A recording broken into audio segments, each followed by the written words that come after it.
basics. Get the trash picked up on time. Fix the roads.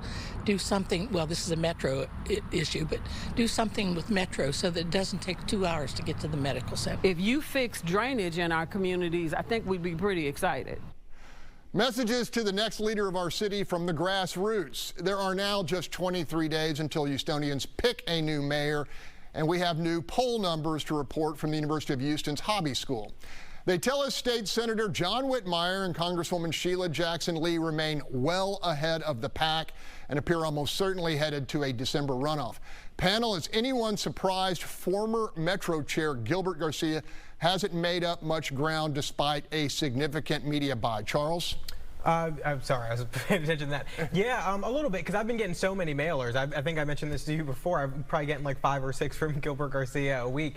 So that is interesting. But I mean, listen, I agree with those two women. I wish we were talking more about those issues, about, you know, the flooding, the illegal dumping, Metro. Even though Metro is Metro, I think that's still a part of the conversation as well. Rather than some of the attacks that we've been seeing, largely from two camps on another. I think there's a lot of issues that people want to hear about, and we haven't really heard about this cycle because I don't really know what's going on. It's been rather quiet outside of the attacks. Paul, what are you hearing out there?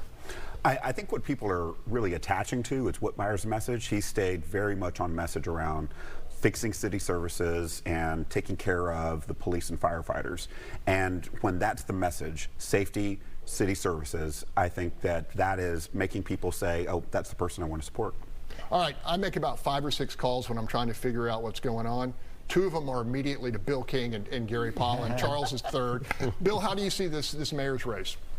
So there was a candidate a few years ago whose campaign slogan was "Back to Basics."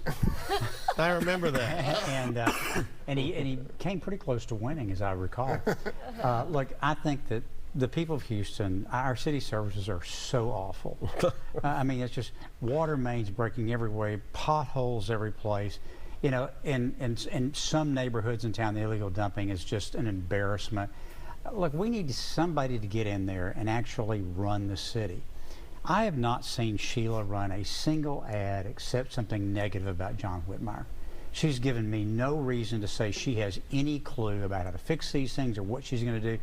She's going to build rail to the airport. I mean, seriously, that's been studied 3 times in my career, and every time everybody says it won't work, and that's going to be her big push, you know. I think there's a reason that, you know, he's up by double digits in the runoffs, because he's speaking to the issues that Houstonians care about. Gary, this polling also confirmed the heavy negatives. I mean, there's something like 42% of voters said they would really have trouble voting for Sheila Jackson Lee. Is that a factor in this when it comes down to a head-to-head race in December? I think so. I mean, look, if you look at Sheila's track record, she gets an A for showing up at everybody's funeral. She gets an A for being on TV. She gets an A for shaking hands with the president. She gets an F for retaining employees in her office. She gets an F for doing anything substantial for her district over the 30 years she's been in office. Take a look. Go back 30 years. Look at the problems of her district and look at them today.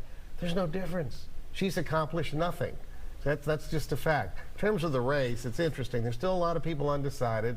I really do think that Garcia brings a lot to the table, and I'm surprised his numbers aren't better, but this is a similar experience that Bill had. You come as an outsider, you hadn't run before, it becomes a problem. Got to leave it there, and we can talk more about it in overtime.